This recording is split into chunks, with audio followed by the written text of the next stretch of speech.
Welcome class. आज हम उत्सर्जन तंत्र के अंतिम चरण में आ गए हैं।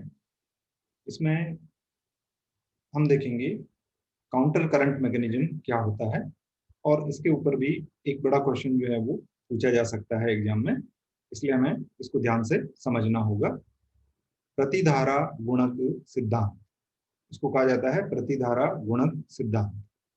अब इसका अर्थ क्या हुआ? तो सबसे पहली चीज अगर हम बात करें कि प्रतिधारा गुणक सिद्धांत जो है वो क्या चीज है, और सबसे पहले हम देखें कि किसने दिया था इसको।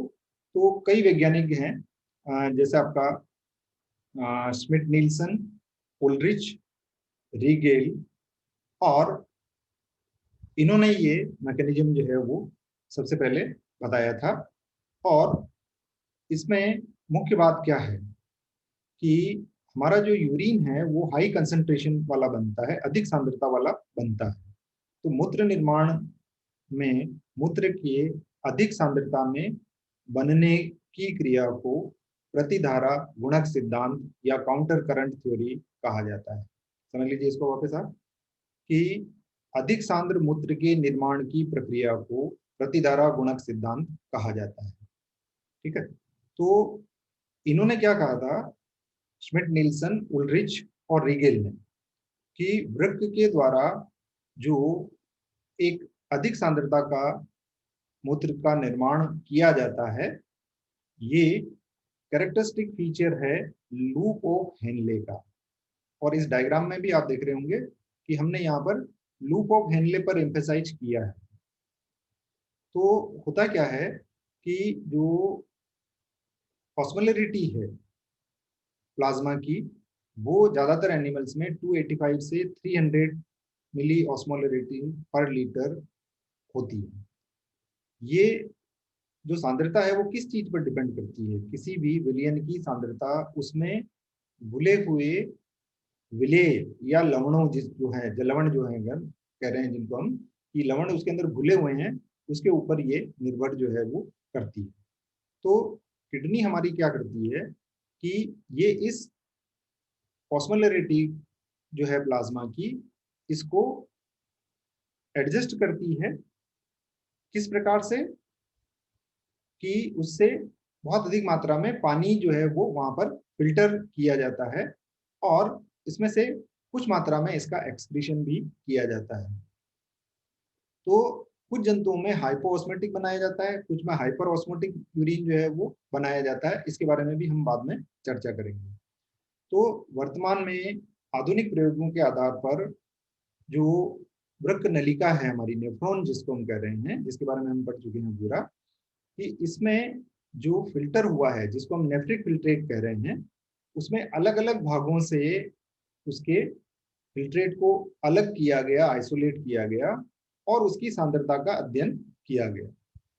तो इन अध्ययनों से क्या पता चला कि रुधिर प्लाज्मा की तुलना में ग्लोमेरुलर का जो फिल्ट्रेट है वो आइसोटोनिक होता है। सबसे पहले जहां पर फिल्ट्रेशन हो रहा है उसकी हम अगर हम बात करें, आप यहाँ पर देखिए, ये आपका किस चीज को रिप्रेजेंट कर रहा है, आप वो डायग्राम याद करिए जिसमें हमने आपको नेफ्रॉन का स्ट्रक्चर बताया था, कि यहाँ इसके अंदर अभिवाही धमनिका जा रही है और यहाँ से अपवाही धमनिका जो है वो बाहर निकल रही है, और ये आपका केशिका गुच्छ या जिसको हम ग्लोमेरुलस कह रहे हैं। तो इससे जो फिल्ट्रेट बना है उसकी सांद्रता प्लाज्मा की सांद्रता के बराबर होती है। इसीलिए हमने कहा यहाँ पर कि 300 ऑस्मोलरिटी का कंटेंट इसके अंदर जा रहा है, यानी कि ब्लड इसके अंदर जा रहा है, जो फिल्ट्रेट है वो भी 300 ऑस्मोलरिटी का है यहाँ पर। तो वही बात हम यहाँ पर कह रहे हैं कि वो इसका समपरासरी होता है, समपरासरी होता है। और हेनले लूप के शीर्ष पर ये हाइपरटोनिक हो जाता है, और दूरस्थ कुंडलित नलिका पर ये हाइपोटोनिक होता है। हाइपरटोनिक और हाइपोटोनिक क्या है, ये हमने जब ट्रांसपोर्ट अक्रॉस मेम्ब्रेन पढ़ा था तब मैंने आपको ये बताया था कि ये एक तुलनात्मक चीज है। अगर हम दो विलयनों की तुलना कर रहे हैं और उनकी सांद्रता अगर बराबर है तो हम कहेंगे कि ये आइसोटोनिक है, और अगर कम ज्यादा है इनकी, तो जिसकी कम होगी उसको हम कहेंगे कि ये हाइपोटोनिक है, और जिसकी सांद्रता अधिक होगी उसको हम कहेंगे कि ये हाइपरटोनिक है। तो यहाँ पर आप देखिए कि जो जिस माध्यम में आपका नेफ्रॉन है उसमें बाहर ऊपर से नीचे की ओर जब हम आ रहे हैं, तो बाहर जो एक्स्ट्रा सेलुलर फ्लूइड जो है, या हम कहें कि उसके अंदर जो ECF जिसको हम कह रहे हैं, या जो देह द्रव जो है उसके अंदर, उसकी सांद्रता इसकी तुलना में किस प्रकार से परिवर्तित हो रही है, 300, 600, 800, और जब आपका loop of Henle ascending limb जब स्टार्ट होती है तब 1200 जो है वो हो जाती है, और इसी तरह से ये वापस इसके विपरीत दिशा के अंदर ये चलेगा। ठीक है, तो इसको हम इस तरह से बता सकते हैं कि रुधिर प्लाज्मा की तुलना में ग्लोमेरुलर फिल्ट्रेट जो है वो समपरासरणीय होता है, और हेनले लूप के शीर्ष पर ये हाइपरटोनिक हो जाता है, अति परासरणीय, और दूरस्थ कुंडलित नलिका पर ये हाइपोटोनिक होता है, और अंत में कलेक्टिंग ट्यूब्यूल जो आती है आपकी, वहां पर ये रीनल फिल्ट्रेट का रूप जो है वो ले लेता है, और वहां पर इसकी कंसंट्रेशन जो है वो ज्यादा होती है। तो हमने आपको ये कहा था कि मूत्र की जो सांद्रता है वो अधिक सांद्र मूत्र का निर्माण जो है वो इस क्रिया के द्वारा होता है। तो मूत्र निर्माण की जो क्रियाविधि है वो मूत्र नलिका में शेष रहे ग्लोमेरुलर फिल्ट्रेट के प्रतिशत को दर्शाता है।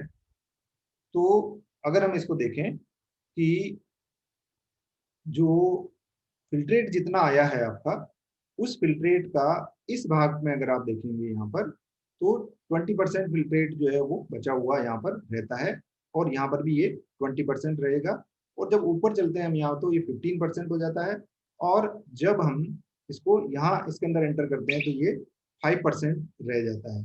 जितना ग्लोमेरुलर फिल्ट्रेट हुआ है उसका 5% ही आपका कलेक्टिंग ट्यूब्यूल के अंदर जा पाता है। ये चीज हम आपको यहाँ पर बताने की कोशिश जो है वो कर रहा हूँ मैं आपको। तो जो निष्पंद है उसका 90 से 99% जो है वो अवशोषित होकर के और वापस रुधिर के अंदर भेज दिया जाता है। और जो फिल्ट्रेट है आपका, इस फिल्ट्रेट में जो ज्यादातर चीजें हैं उनकी अगर हम बात करें कि फिल्ट्रेट में जो उपयोगी पदार्थ हैं उनके पश्चात समीपस्थ कुंडलित नलिका में शेष निष्पंद जो है वो रुधिर प्लाज्मा की तुलना में समपरासरणीय हो जाता है।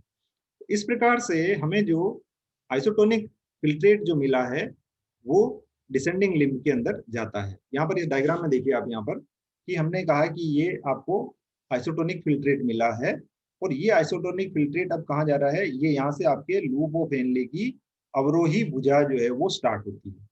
यानी कि बाहर देखिए आप यहाँ पर कॉर्टेक्स में भी ऑस्मोलरिटी जो है वो 300 है, और यहाँ पर भी ये 300 है। तो हमने ये कहा था कि ये एक तुलनात्मक शब्द है कि हम दो विलेनों की सांद्रता की तुलना जो है वो करते हैं। तो यहाँ पर भी 300 है और यहाँ पर भी 300 है। इसका मतलब ये जब इसके अंदर प्रवेश कर रहा है उस समय पर ये समपरासरी होता है। यही बात हम यहाँ पर कह रहे हैं। ठीक है, तो ये जो आ रहा है, तो प्रवेश के बाद अवरोही भुजा जो है वो जल के लिए पारगम्य होती है और लवणों के लिए अपारगम्य होती है। इसका मतलब क्या हुआ कि इसमें से पानी जो है वो तो आपका बाहर निकल सकता है, लेकिन लवण इसमें से बाहर नहीं निकल सकते हैं। उसके कारण से अवरोही भुजा में लगातार इससे पानी जो है वो बाहर निकलता रहेगा। तो जैसे जैसे फिल्ट्रेट जो है वो अवरोही भुजा में नीचे की ओर जाता है, इससे जल का अवशोषण होता रहता है।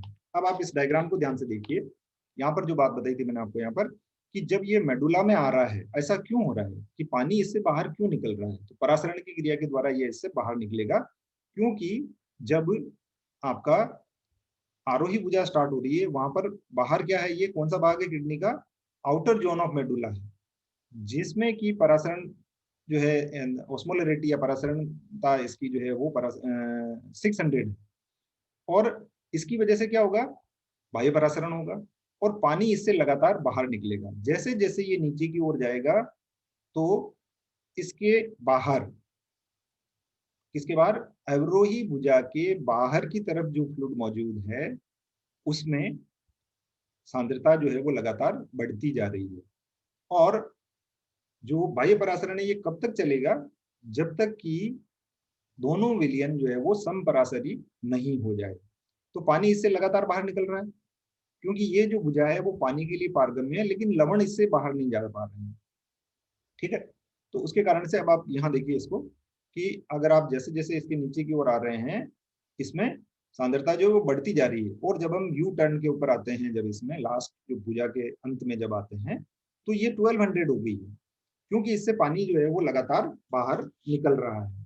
तो अवरोही भुजा के शीर्ष पर ये सर्वाधिक 1200 मिलीलीटर ऑस्मोलरिटी पर लीटर हो जाता है, जो बात हम यहाँ पर कह रहे हैं। तो पानी का ये जो अवशोषण है वो निष्क्रिय अभिगमन जल हेतु अपारगम्य एवं लवणों हेतु पारगम्य जो है वो होता है। इसके कारण से वृक्क के फिल्ट्रेट में उपस्थित सोडियम विसरण के द्वारा वृक्क नलिका से बाहर इंटरस्टिशियल फ्लूइड के अंदर आ जाता है। अब देखिए, जैसे जैसे हम इसके ऊपर की ओर जाएंगे, तब क्या हो रहा है कि जो बाहरी भाग है उसमें सांद्रता जो है वो कम होती जा रही है। तो यहाँ पर क्या होगा कि जो साल्ट है, सोडियम क्लोराइड यहाँ पर हमने बताया हुआ है, देखिए अब यहाँ पर ये इससे बाहर निकल रहा है। तो यहाँ 1200 से हम स्टार्ट हुए, 800 हुआ, 600 हुआ, 400 हुआ, और यहाँ आते आते ये 100 हो जाएगा।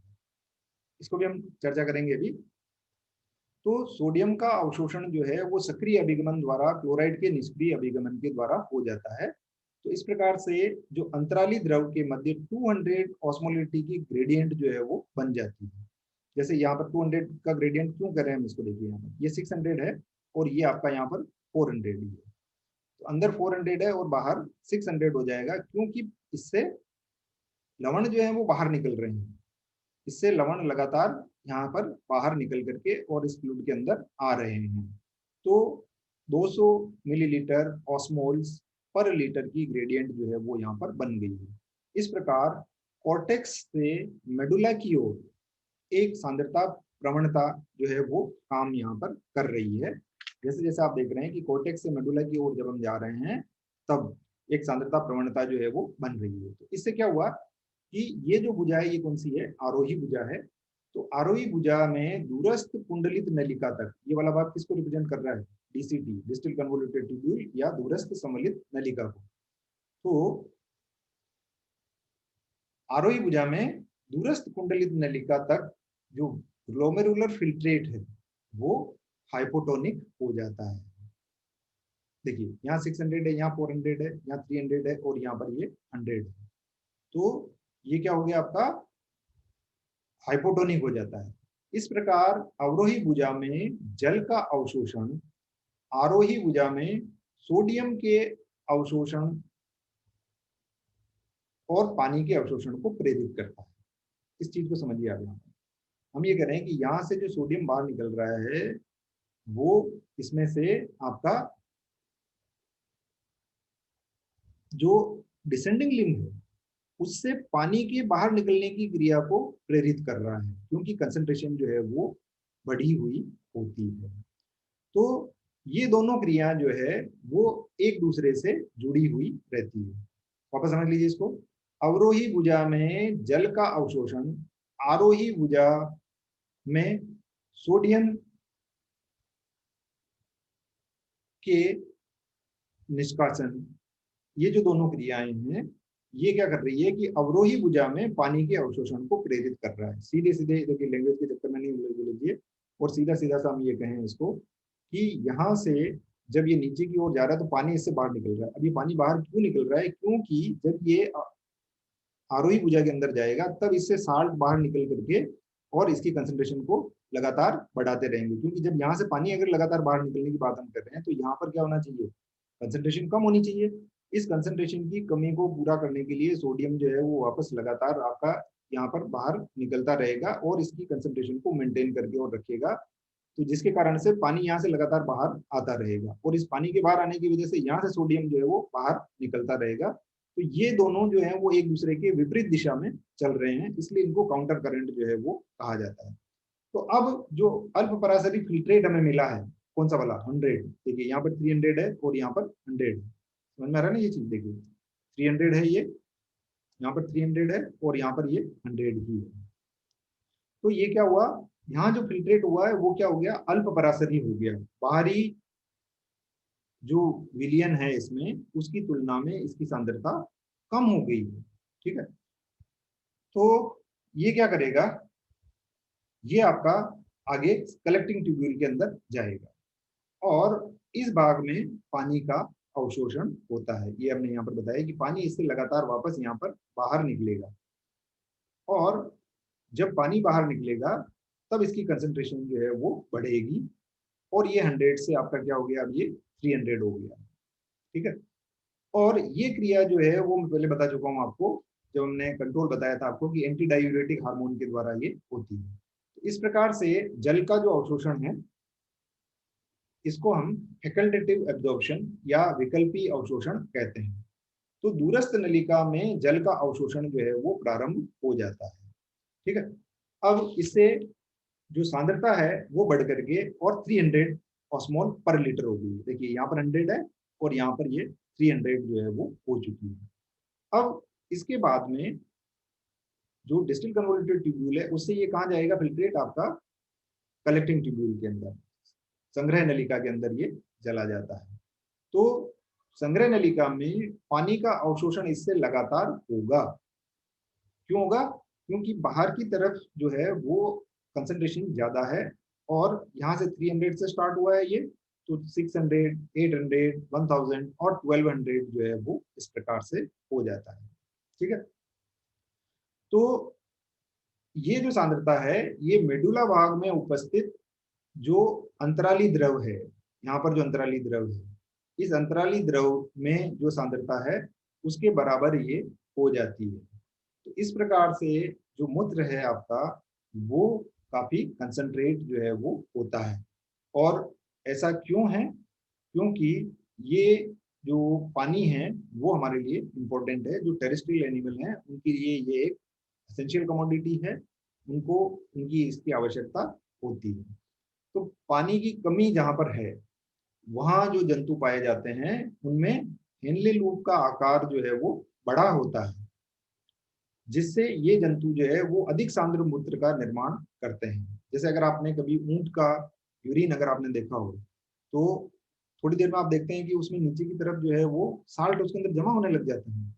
वो इतना, अगर आप उसको किसी कंटेनर के अंदर, किसी बर्तन के अंदर कलेक्ट करके रखें तो आप देखेंगे कि साल्ट का डिपोजिशन होने लग जाता है थोड़ी देर में ही उसमें, क्योंकि वहां पर वो बहुत कंसंट्रेट जो है वो होता है। तो ये क्या है कि इनके स्थलीय वातावरण में इनके जीवित रहने के लिए ये आवश्यक होते हैं। लेकिन मनुष्य में हेनले का लूप जो है वो इतना ज्यादा बड़ा नहीं होता, मॉडरेट होता है ये। इस कारण मूत्र जो है हमारा बहुत अधिक सांद्र जो है वो नहीं होता है, लेकिन फिर भी वो हमारा जो बॉडी फ्लूइड है उसकी तुलना में सांद्र तो होता है।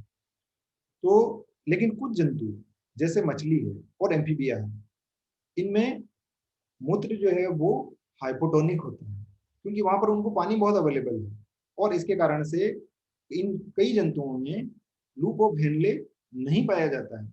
लूप ऑफ हेनले एक्चुअली काम क्या कर रहा है आपका यहाँ पर, कि ये मूत्र में पानी की जो सांद्रता है उसको नियंत्रित करने का काम कर रहा है, या मैं कहेंगे कि मूत्र की सांद्रता को नियमित करने का काम ये करता है।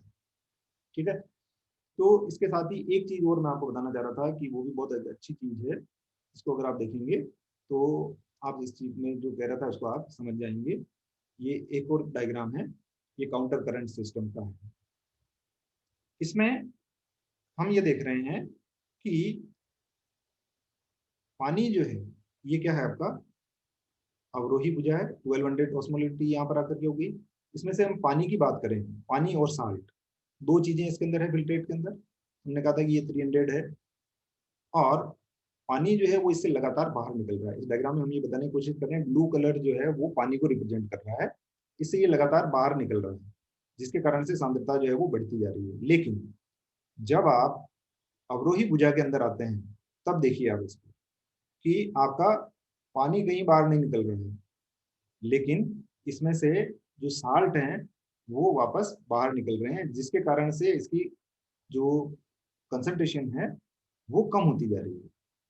ठीक है, अगर पानी भी बाहर निकल जाएगा तो कंसंट्रेशन वापस एज इट इज हो जाएगी जितनी की यहाँ पर शुरू से है, लेकिन अब साल्ट जो है वो इससे लगातार बाहर निकल रहा है।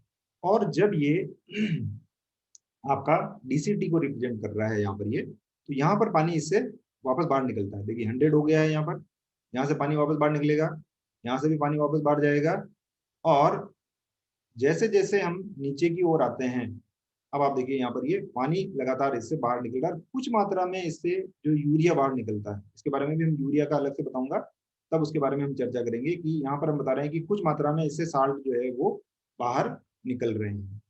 तो ये काउंटर करंट सिस्टम है। तो हेनले लूप और वासा रेक्टा जो है ये इसके अंदर काम करते हैं। एक और डायग्राम है, वो अगर मिल जाता है तो मैं आपको वो भी दिखाने की कोशिश करता हूँ।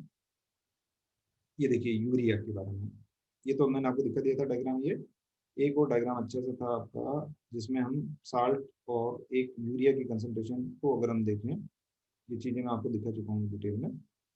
ये पूरा डायग्राम है, जो मैकेनिज्म मैंने आपको बताया था कि कलेक्टिंग ट्यूब्यूल में किस तरह से ये होता है। ये साल्ट वाला डायग्राम तो दिखाया था मैंने आपको, ये कि मीडियम में और साल्ट में किस तरह से इसमें कंसंट्रेशन में चेंजेस जो हैं वो होते हैं। ये साल्ट का हो गया आपका। और एक और है, अगर यूरिया वाला मिल जाता है तो वो थोड़ा सा आपको एक और क्लियर हो जाएगा कि यूरिया इसमें किस प्रकार से परिवर्तित होता है। जैसे एक डायग्राम मैंने देखा था, ये यूरिया वाला डायग्राम है। कंसंट्रेशन ऑफ यूरिया किस प्रकार से होती है, देखिए इसमें यहां तक आप देख रहे हैं कि यूरिया जो है वो कहीं बाहर नहीं निकल रहा है इसमें। क्यों? क्योंकि हम ये जो एक्सक्रीशन का काम हो रहा है वो किस लिए हो रहा है? नाइट्रोजनस वेस्ट को हटाने के लिए। अमोनिया जो डीएमिनेशन से बनी थी उसका हमने ऑर्निथिन चक्र में यूरिया बनाया। अब उस यूरिया को हटाने के लिए ये सारी प्रक्रिया हो रही है। लेकिन जब आप कलेक्टिंग ट्यूब्यूल के अंदर जाकर के देखते हैं, तब यहाँ पर थोड़ा सा यूरिया जो है वो इससे बाहर निकल रहा है। ठीक है, ये देखिए ये चीज मैं आपको बताना चाह रहा था। और एक और चीज जो है वो आपका रेगुलेशन वाला जो पार्ट बता रहा था मैं आपको, पहले मैं आपको बता चुका हूँ ये कि एडीएच जो है वो किस प्रकार से क्रिया करता है। तो इसके अंदर हम आसानी से इसको देख सकते हैं कि पिट्यूटरी ग्लैंड जो है आपकी ये आपका जो पोस्टीरियर पिट्यूटरी से एडीएच हार्मोन जो है उसका सिक्रीशन होता है, और वो इससे पानी को लगातार इससे वापस लेता रहता है। तो जो ईसीएफ की जो प्रसारण दाब है, वहां पर ऑस्मोलरिटी है, वो इसको इंड्यूस करती है पिट्यूटरी को वापस। एक इसको हम फीडबैक मैकेनिज्म जो है वो कहते हैं। इसके बारे में हम बात कर चुके थे। इसके अलावा एडीएच का सिक्रीशन किस प्रकार से होता है ये हो गया है। अब पानी जो है वो किस प्रकार से इससे निकलता है। और एक और चीज जो बच जाती है अब आपके इसके अंदर, वो है आपका कि आपके मूत्र का कंपोजिशन क्या होता है। तो सामान्य व्यक्ति जो है वो एक दिन में 24 घंटे में मूत्र के जो कितना बाहर निकल रहा है, ये इसके ऊपर निर्भर जो है वो करता है। तो सामान्य जो मात्रा है टोटल, वो 24 आवर में लगभग 1 से 1.5 लीटर तक ये होती है। और इसके अंदर यूरोक्रोम होता है। और इसके अलावा इसके अंदर जो संक्रमण जब हो जाता है तो nephritis, पॉलीनेफ्राइटिस, cysts, renal stone, nephrosis और पॉलीयूरिथ्रिया की घातक स्थिति जो है वो उत्पन्न यहाँ पर हो जाती है। तो कंपोजिशन की अगर हम बात करें यहाँ पर, तो इसकी स्पेसिफिक ग्रेविटी जो है वो 1.015 से लेकर के 1.020 होती है। पीएच इसका 6 से 8 तक जो है वो होता है। और यूरिया इसमें 2% तक होता है। इसके अलावा यूरिक एसिड, क्रिएटिन और कुछ साल्ट जो है वो होते हैं। और जो पीला रंग है वो यूरोक्रोम के कारण से आता है। इसके बारे में हम पहले भी चर्चा कर चुके हैं। तो यहाँ पर हमारा एक्सक्रीशन का चैप्टर जो है वो पूरा हो जाता है। Thank you.